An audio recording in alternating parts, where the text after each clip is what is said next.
Welcome to Swallow Hill Farm, and thank you for joining us for our 6th season. A few notes before we get started. There are porta potties located in the barnyard, and beverages will be available at the bar during the intermission and after the show.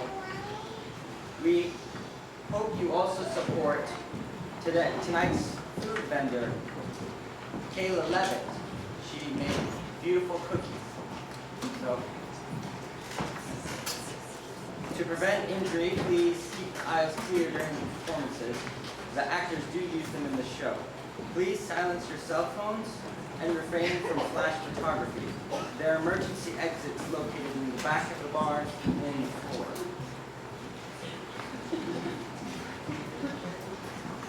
Finally, we cannot put our shows on without support from you, our audience. If you enjoyed tonight's show, please consider leaving a donation in the jar located on the bar.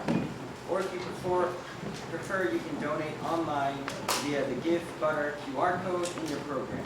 These donations support us this season and into the future. Without further ado, the Swallow Hill Players present The Tragedy of Macbeth.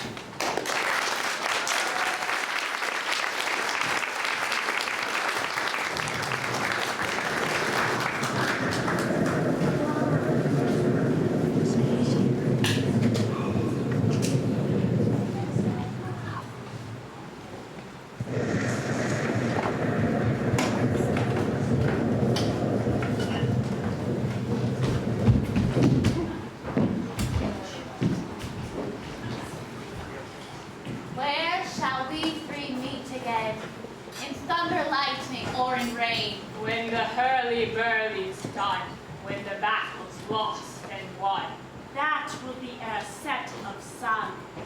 Where the place? Upon the heath, there to meet with Macbeth. I come, Grimalkin. Hark calls, anon. Fares foul. Fares foul, and foul is fair. Cover the foul and filthy air.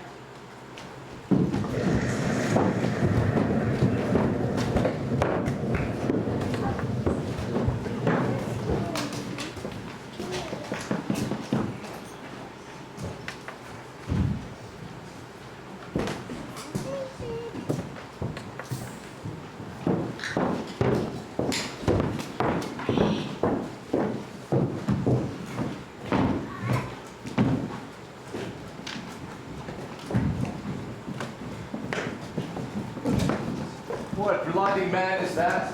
You can report as seemeth by his plight of the revolt, the new estate.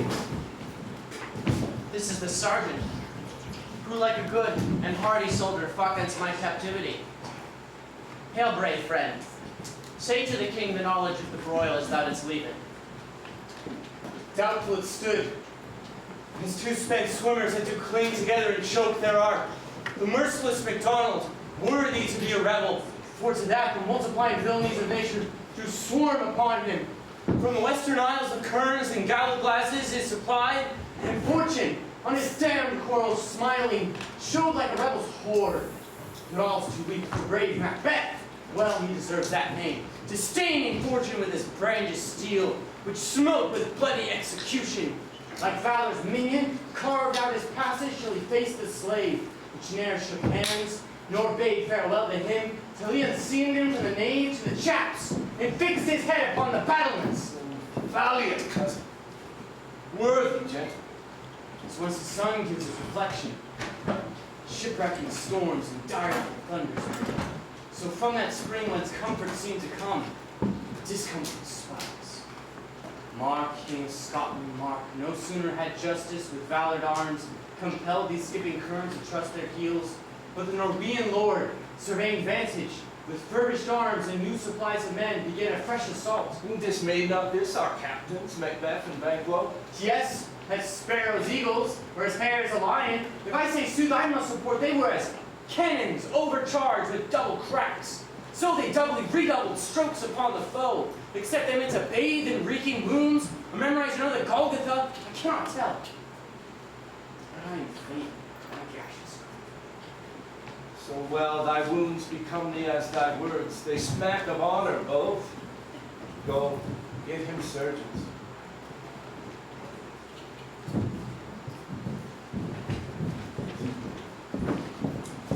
Who comes here? The worthy Thane of Ross. What haste looks through his eyes. So should he look that seems to speak things strange. God save the king. Whence camest thou, worthy Thane? From Fife, great king, with a Norwegian banner swept the sky and fan our people cold. Norway himself, with terrible numbers, assisted by that most disloyal traitor, the Thane of Power, began a dismal conflict. Until that Bellona's bridegroom, lapped in proof, confronted him with self-comparisons. Point against point rebellious, arm against arm, curbing his lavish spirit. And to conclude, victory fell on us. Great happiness. Now that Sweno, the Norway's king, craves composition, nor would we gain him burial of his men, till he dispersed at St. Column's Inch 10,000 pounds to our general use. No more that Thane of Cawdor shall deceive our bosom entries. Go, pronounce his present death, and with his former title, read to Macbeth. I'll see it done. What he hath lost, noble Macbeth hath won.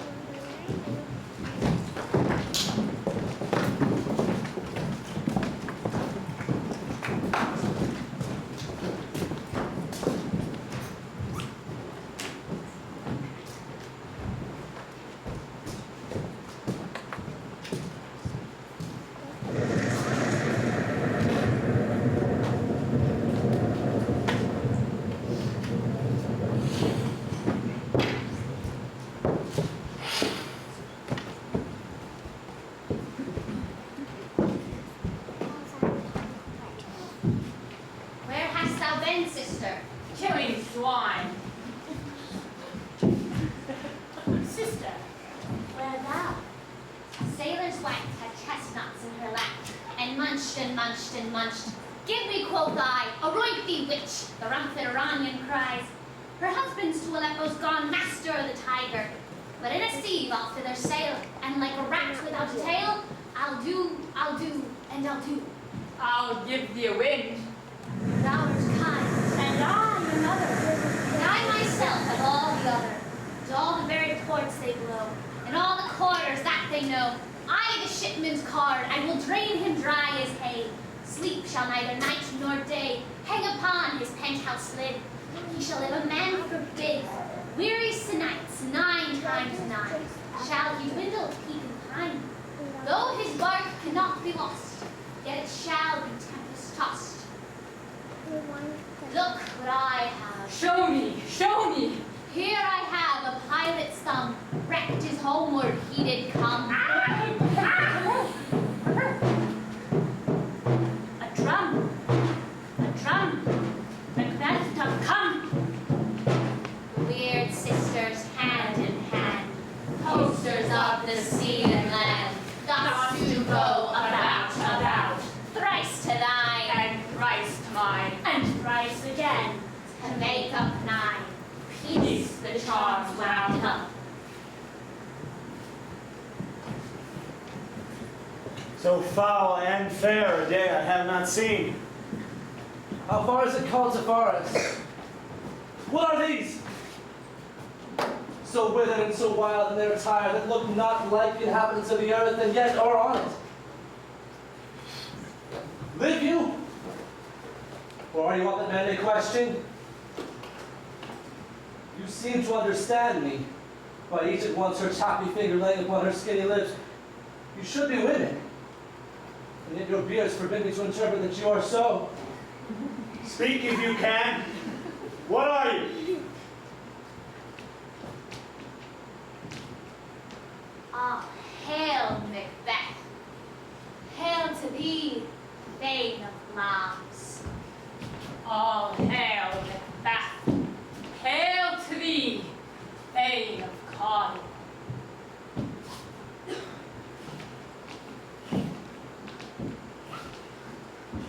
All hail, Macbeth. Thou shalt be king hereafter. Good sir, why do you start and seem to fear things that do sound so fair? In the name of truth, are you fantastical, or that which outwardly ye show? My noble partner, you greet with present grace a great prediction of noble happiness and of royal hope, but he seems wrapped withal. To me you speak not. If you can look into the seeds of time and say which grain will grow and which will not, speak then to me, who neither beg nor fear your favors nor your pains. Hail, Hail! hail. Lesser than Macbeth and greater. Not so happy, yet much happier. Thou shalt get kings, though thou be none. So I'll hail Macbeth and Banquo. Banquo and Macbeth, all hail. Stay, you imperfect speakers, tell me more. By Sinel's death I know I am Thane of Glamis, but how of Cawdor? The Thane of Cawdor lives, a prosperous gentleman. And to be king stands not within the prospect of belief, no more than to be Cawdor. Say from whence you owe this strange intelligence, or why upon this blasted heath you stop our way with such prophetic greeting. Speak, I charge you!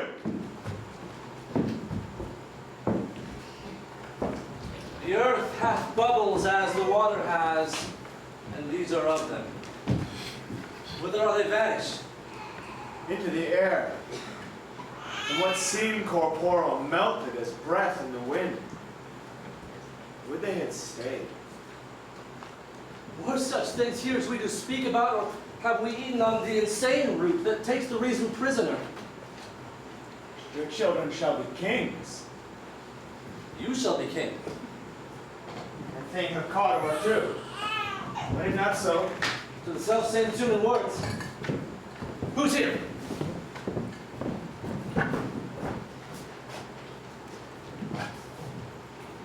The king hath happily received, Macbeth, the news of thy success. When he reached thy personal venture in the rebels' fight, his honor and his praises do contend which should be thine or his.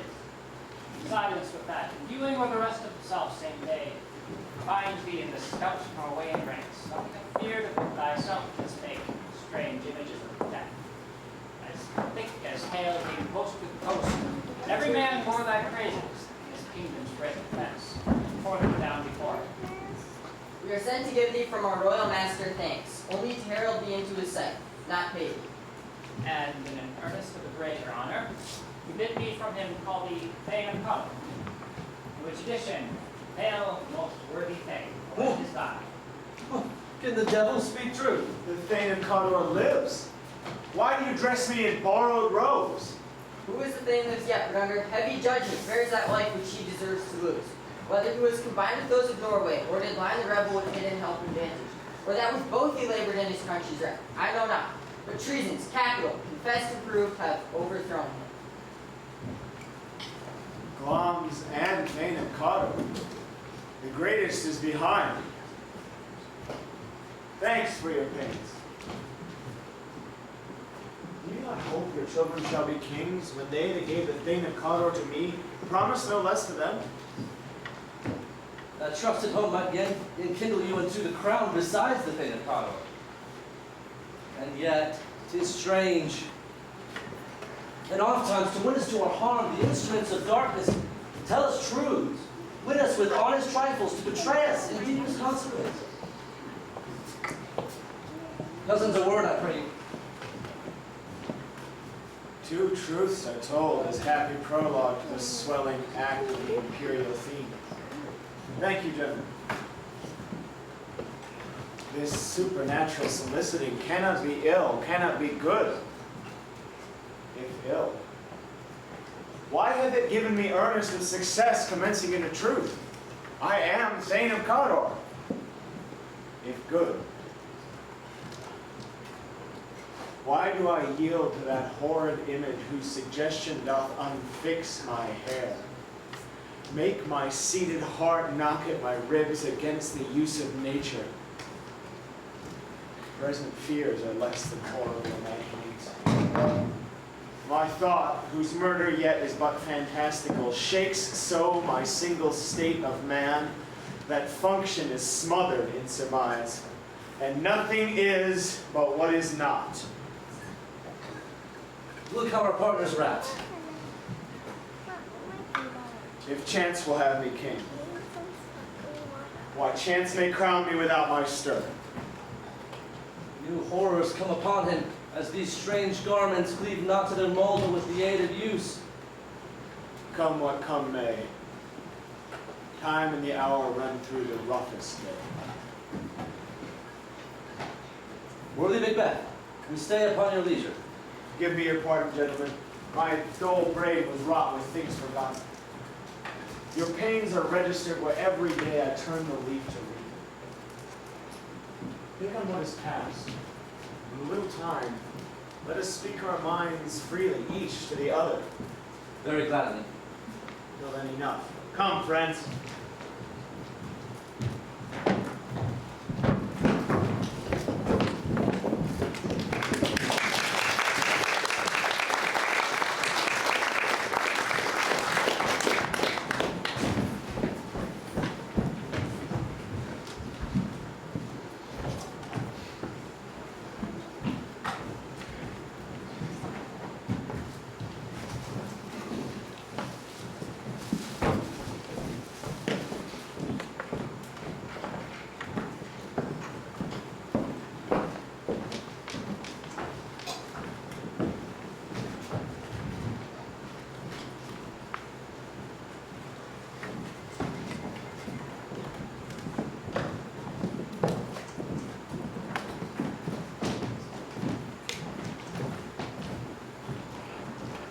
Is execution done on Cawdor? Are not those in commission yet returned? My liege, they are not yet come back. But I have spoke with one that did see him die, who did report that very frankly he confessed his treasons, implored your highness's pardon, and set forth a deep repentance. Nothing in his life became him like believing it. He died as one that had been studied in his death, to throw away the dearest thing he owed as for a careless trifle. There is no art to find the mind's construction in the face. He was a gentleman on whom I built an absolute trust. Oh, worthiest cousin.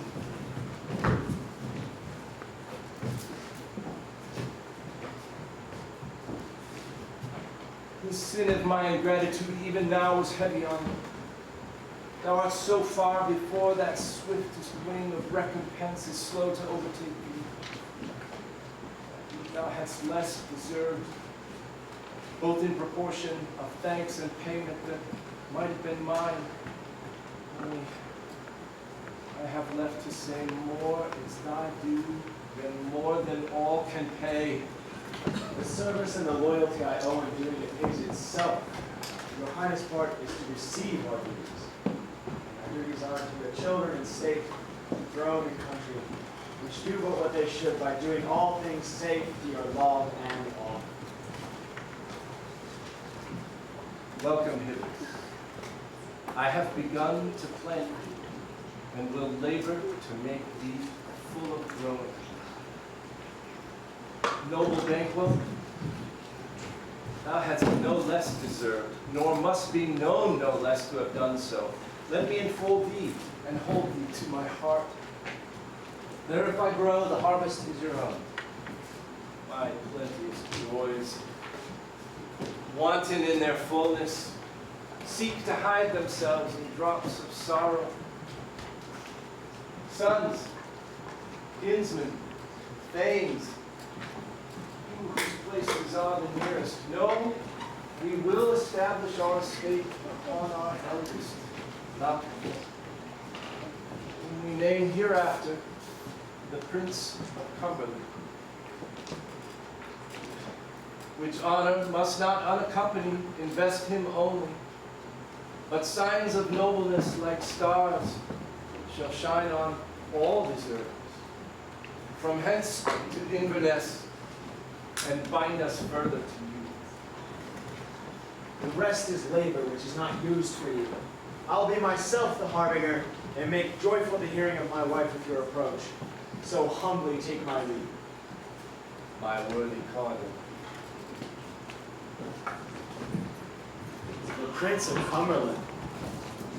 That is a step on which I must fall down, or else o'erleap, for in my way it lies. Stars, hide your fires. Let not light see my black and deep desires. The eye winketh the hand, yet let that be. When it is done, which the eye fears to see. True worthy Banquo, he is full so valiant, and in his commendations I am fed. It is a banquet to me. Let's after him, whose care has gone before to bid us welcome. It is a peerless kinsman.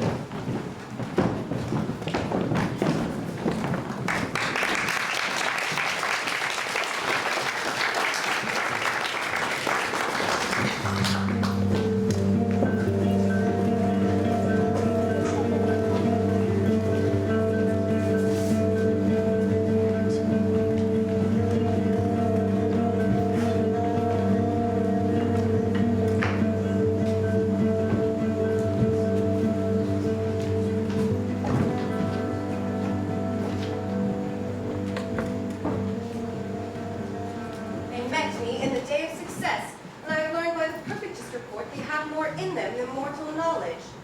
When I burned with desire to question them further, they made themselves air, into which they vanished. Whilst I stood standing, wrapped in the wonder of it, came missives from the king, who all hailed me Thane of Cawdor, by which title before these weird sisters saluted me, and referred me to the coming on of time with "Hail, King that shalt be." This have I thought good to deliver thee, my dearest partner of greatness, that thou mightest not lose the dues of rejoicing by being ignorant of what greatness is promised thee.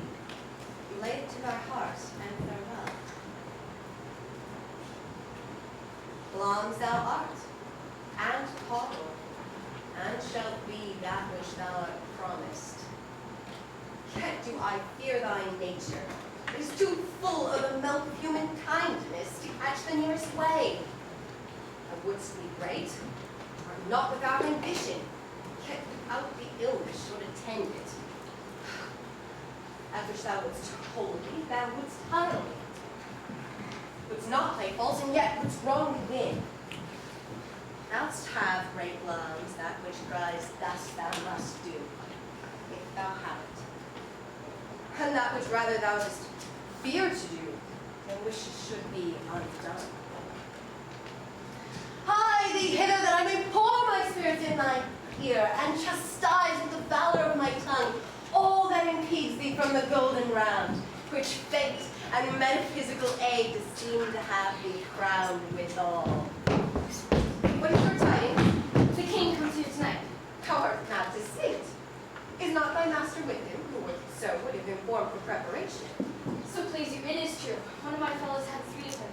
One was dead for breath, but scarcely more than can make up his message. Give him pending. He brings great news. The raven himself is hoarse that croaks the fatal entrance of Duncan under my battlements. Come, you spirits that tend on mortal thoughts, unsex me here, and fill me from the crown to the toe, top full of direst cruelty. They think my blood stop up the access and passage to remorse, that no compunctious visitings of nature shape my fell purpose, or keep peace between the effect and it. Come to my woman's breast, and take my milk for gall, you murdering ministers, wherever in your sightless substances you wait on nature's mischief. Come, thick night, and pour thee in the dunnest smoke of hell, that my keen knife see not the wounded makes, nor heaven peek through the blanket of the dark, to cry, hold, hold!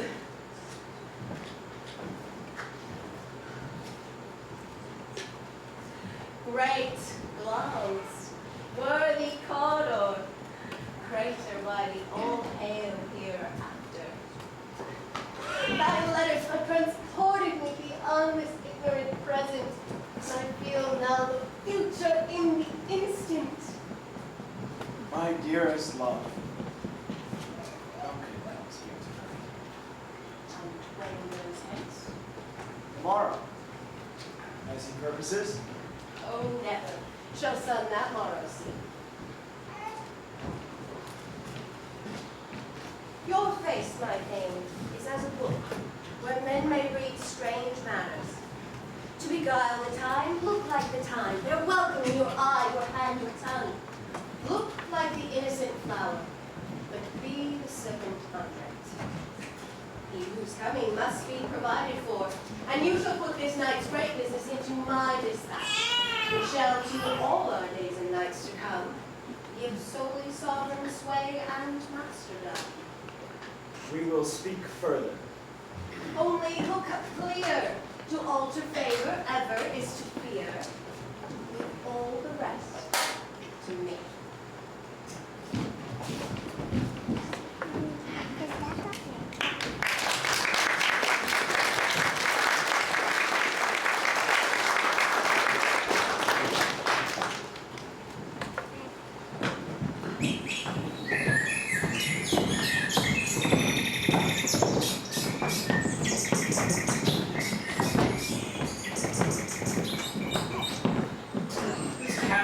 Hath a pleasant seat.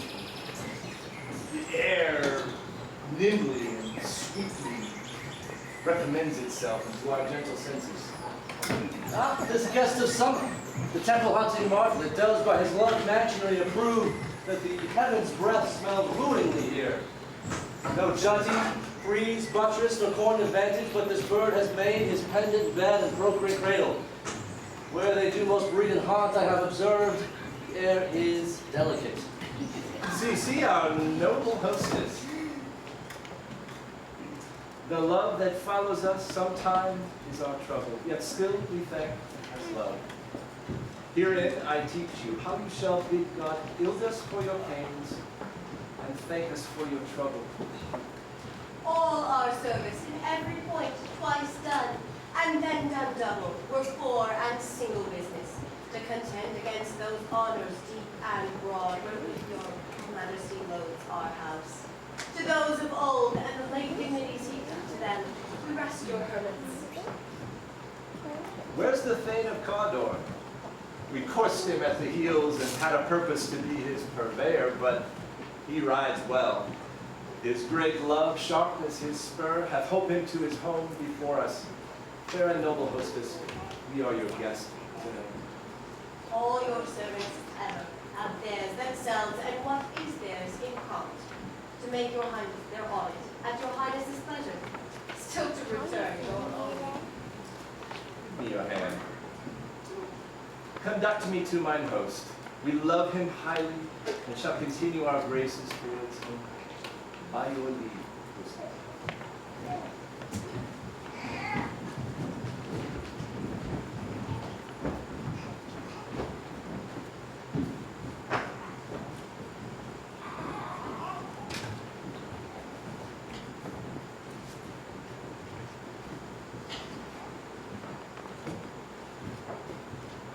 If it were done, when 'tis done, then 'twere well it were done quickly. If the assassination could trammel up the consequence and catch with his surcease success, or that this blow might be the be-all and the end-all here. Here upon this bank and shoal of time will jump the life. But in such cases, we still have judgment here, that we but teach bloody instruction, which, being taught, returns to plague the inventor. This even-handed justice commends the ingredients of our poisoned chalice to our own lips. He's here in double trust. First, as I am his kinsman and his subject, strong bolt against the deed. Then as his host, who should against the murderer shut the door, not bear the knife myself.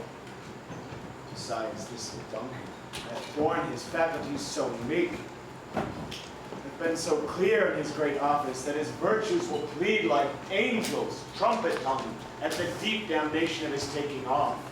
And pity, like a naked newborn babe striding the blast, or heaven's cherubim, the sightless couriers of the air shall blow the horrid deed in every eye, that tears shall drown the wind.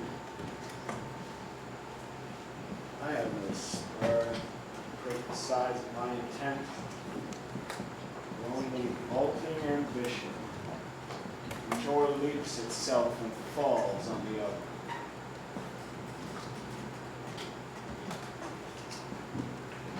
Now, what news? He hath almost supped. Why have you left the chamber? He asked for me. No, you not, he has. We will proceed no further in this business. He has honored me of late, and I have bought golden opinions of all sorts of people, which will be worn now in their newest gloss, not cast aside so soon. Was the hope drunk, wherein ye dressed yourself? Hath it slept since, and wakes it now to look so green and pale at what it did so freely? From this time, such I consider thy love. Art thou afeard to be the same in thine own act and valor as thou art in desire? Wouldst thou have that which thou esteemest the ornament of life, and live a coward in thine own esteem, letting I dare not wait upon I would, like the poor cat in the adage? Pray thee, peace. I dare do all that may become a man. He dares do more. What beast was then that made you brave this enterprise to me? When you durst do it, then you were a man, and to be more than what you were, you would be so much more the man. Nor time nor place did then adhere, and that you would make both. They have made themselves, and that their fitness now does unmake you. I have given suck, and know how tender 'tis to love the babe that milks me. I saw it smiling in my face, have plucked my nipple from its boneless gums, and dashed his brains out had I so sworn to do, as you have done to this. If we should fail, Fail? But screw your courage to the sticking place, and will not fail. When Duncan is asleep, whereto the rather shall his day's hard journey soundly invite him, his 2 chamberlains will I with wine and wassail so convince that memory, the water of the brain, will be a feeling, and the receipt of reason a limbic only. When in swinish sleep their drenched natures lie, what cannot you and I perform upon the unguarded Duncan? What not put upon his spongy officers, who shall bear the guilt of our great well? bring forth men, children only. For thy undaunted mettle should compose nothing but males. Will it not be received when we have smeared with blood these sleepy 2 of his own chamber, and used their very daggers that they have done it? Who dares receive it other, as we shall make our voice and clamor roar upon his death. I am settled, and bend up each corporeal agent to this horrible feat. Away, and mock the time with fair show. False face must hide what the false heart doth know.